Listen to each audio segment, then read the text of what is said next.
Assalamualaikum warahmatullahi wabarakatuh. Perkenalkan, nama saya Salsabila Safajra dengan NIM 2123445. Saya akan menjelaskan tentang komunikasi jasa informasi.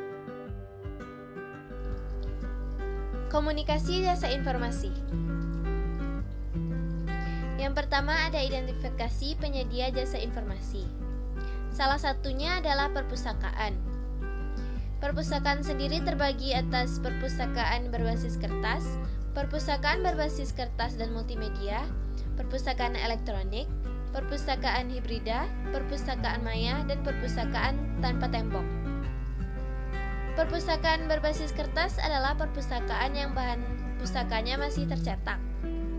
Kemudian perpustakaan berbasis kertas dan multimedia adalah perpustakaan yang bahan pustakanya tercetak dan audiovisual seperti film, mikrofilm, kaset, dan lain-lain. Perpustakaan elektronik adalah perpustakaan yang bahan pustakanya terdiri atas bahan cetak, tercetak, dan multimedia.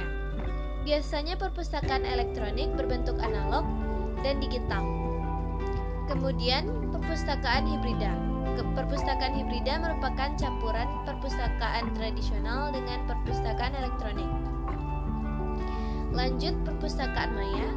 Perpustakaan maya merupakan perpustakaan yang memiliki sarana yang efektif dan efisien. Dan terakhir, perpustakaan tanpa tembok. Maksudnya di sini adalah perpustakaan yang di mana para pemustaka dapat mengakses informasi di perpustakaan tanpa harus ke perpustakaan dan bisa di tempat yang lain.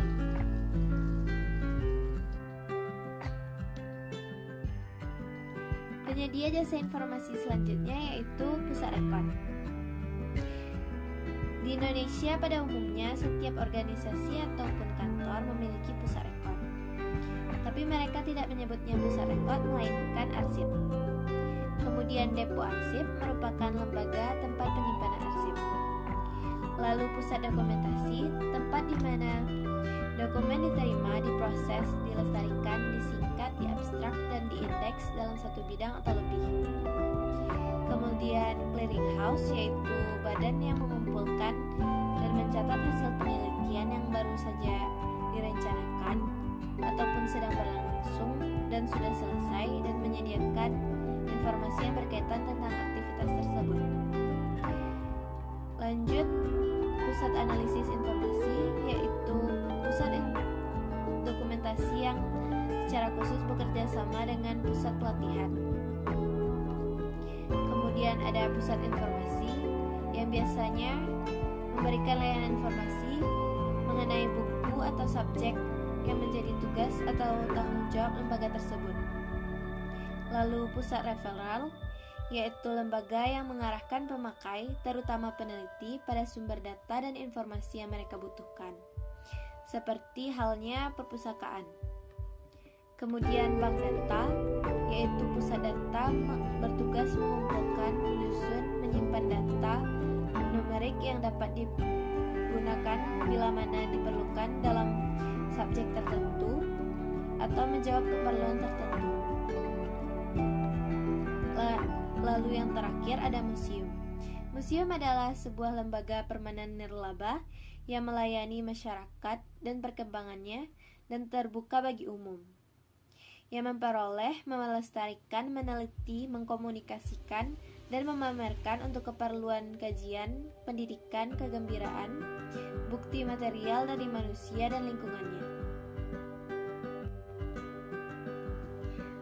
Lanjut kepada jenis jasa informasi yang ada di perpustakaan, berupa jasa sirkulasi, yaitu proses peminjaman dan pengembalian buku yang ada di perpustakaan. Proses komunikasi dapat terjadi di jasa sirkulasi karena pada saat seorang pemustaka akan meminjam buku, pasti mereka harus melewati pustakawan terlebih dahulu. Begitu pula dengan saat mereka akan mengembalikan buku tersebut. Pada jasa sirkulasi terdapat jasa silang layan, yaitu peminjaman buku antar perpustakaan. Kemudian ada jasa referensi, yaitu menjawab pertanyaan pemustaka.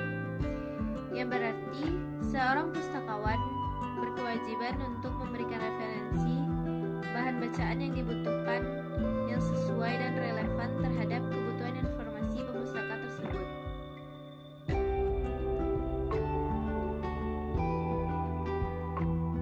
Selanjutnya, model layanan jasa informasi perpustakaan. Yang pertama, layanan jasa sosial dan jam buka perpustakaan. Perpustakaan pada umumnya memiliki jam buka yang sama dengan jam kantor, yaitu pukul 8 sampai 5 sore.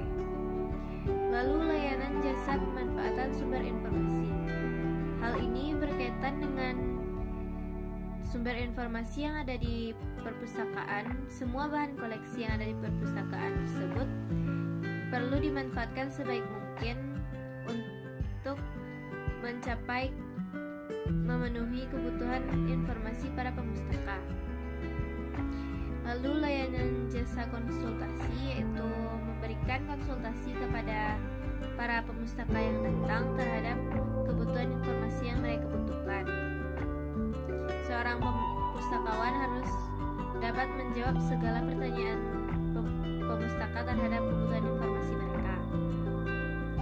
Lalu layanan jasa pelatihan dan penyuluhan. Seorang pustakawan juga berkewajiban untuk melatih para pemustaka yang datang agar mereka dapat secara mandiri mencari buku yang mereka inginkan melalui sistem atau fasilitas yang ada di pustakawan seperti Kompak.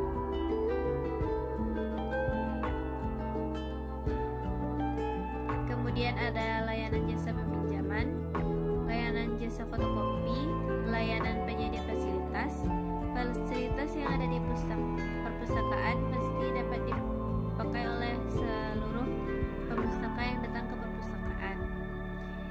Dan lain-lain seperti layanan khusus.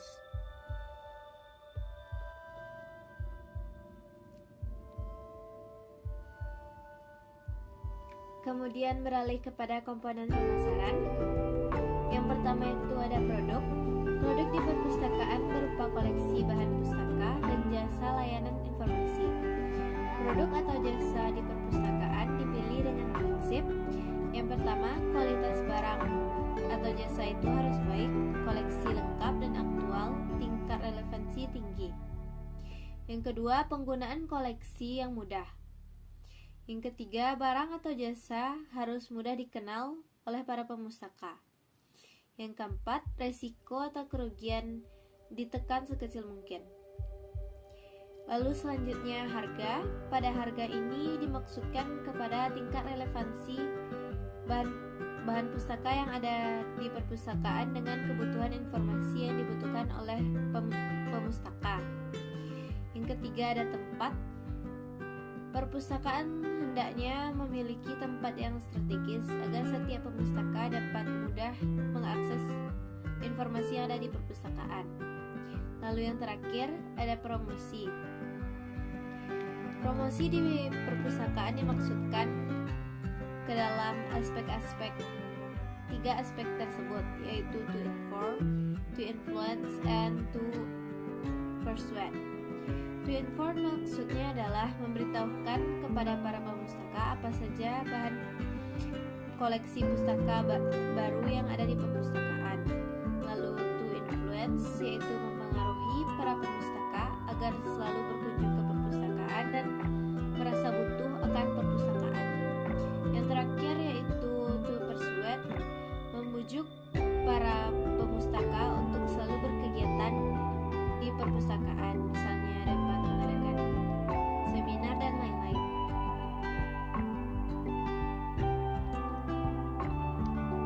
Lalu yang terakhir ada kiat memasarkan jasa informasi di perpustakaan. Yang pertama ada survei pemakai jasa.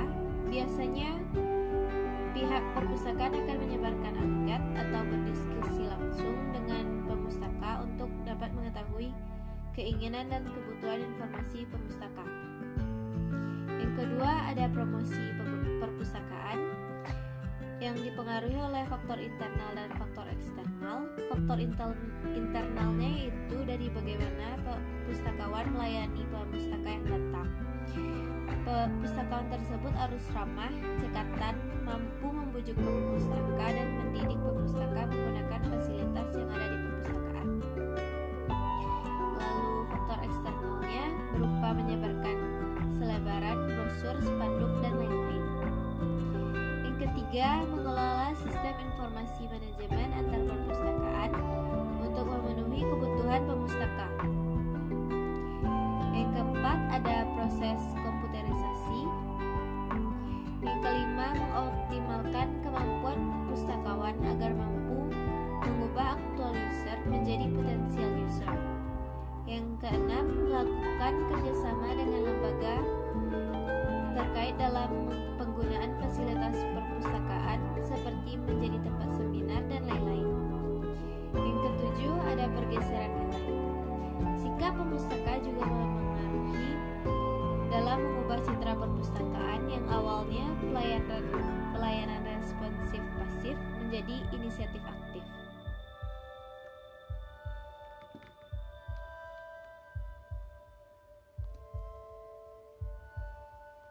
Sekian presentasi saya. Assalamualaikum warahmatullahi wabarakatuh.